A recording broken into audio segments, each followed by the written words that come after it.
Are you missing God's voice? Even though you're crying out for it, desperate for a word to guide you through the storm you're facing? You're not alone, but there's a shocking truth you need to face. You might be the one blocking His voice, and it's keeping you stuck in a spiritual fog where you can't see the path ahead. You've been praying, fasting, maybe even filling journals with your pleas, but you're still straining to hear that still, small voice Elijah heard in 1 Kings 19 verse 12. And instead, you're met with a deafening silence that leaves you feeling abandoned. The first reason you're missing God's voice is that your life is a cacophony of noise, drowning out His whisper with distractions you don't even realize you're clinging to. Endless scrolling on your phone, the constant hum of entertainment, the chatter of your own anxious thoughts, all filling every second so there's no room for the silence where God often speaks. Psalm 46 verse 10 commands, "Be still and know that I am God." But when was the last time you turned off the noise? Not just for a fleeting moment, but for a deep, intentional stillness where you let God's presence fill the void? You might say you don't have time, but the truth is, you're choosing noise over the one who longs to speak life into your chaos. The second insight is a hidden barrier. You're missing God's voice because you're secretly terrified of what He might say. Deep down, you know hearing Him might mean surrendering that relationship you've been holding on to, walking away from that comfortable sin, or stepping into a calling that feels too big, so you subconsciously tune Him out to avoid the hard obedience He requires. Jonah ran from God's voice because it demanded he go to Nineveh, Jonah 1 verse 3. And you might be running too, choosing the safety of ignorance over the radical faith God is calling you to. But that choice is keeping you in a cycle of frustration, wondering why you can't hear the direction you so desperately need. The third reason cuts even deeper. You're listening to the wrong voices, and they're drowning out the one who matters most.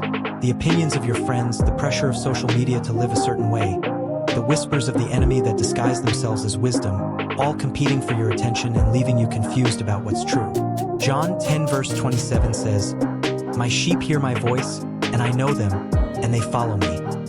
But if you're following the loudest voice in the room instead of the shepherd's, you'll keep wandering in circles, feeling lost while God is right there, waiting for you to tune into His frequency. The fourth truth is a sobering warning. Your unconfessed sin is creating a wall between you and God's voice.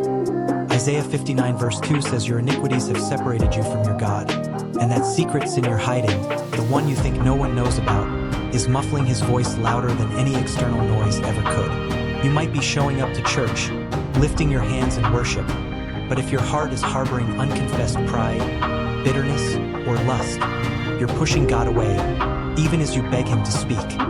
He's holy, and He calls you to come clean so His voice can break through the barrier you've built.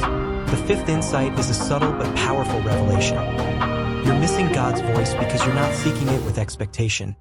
You pray, but you don't truly believe He'll answer, so you overlook the ways He's already speaking, through that verse that keeps popping up, that dream you can't shake, that friend who spoke a word you needed to hear, or that peace that settles in your spirit despite the storm. Philippians 4 verse 7. God is not silent. He's speaking in ways you're not trained to notice because you've let doubt creep in, convincing you He won't show up for you. But Hebrews 11 verse 6 says He rewards those who diligently seek Him, and that reward often comes in the form of His voice guiding you when you least expect it. Here's the final layer. You might be missing God's voice because you're looking for it in the wrong places, expecting a booming revelation when God often speaks through the mundane, through a quiet nudge in your spirit, a seemingly random thought that aligns with His word, or even the conviction that makes you uncomfortable but leads you closer to Him. So, stop running from the silence, stop hiding from the hard truths, and stop letting the wrong voices lead you astray. Repent of the sin that's blocking you, silence the noise that's distracting you, and seek God with a heart that expects Him to speak, because He's already promised in Jeremiah 29 verse 13 that you will find Him when you seek Him with all your heart. Make space today to listen, truly listen, with a heart ready to obey, because His voice is the only one that will lead you to the abundant life He promises in John 10 verse 10. Don't let another day pass without hearing it.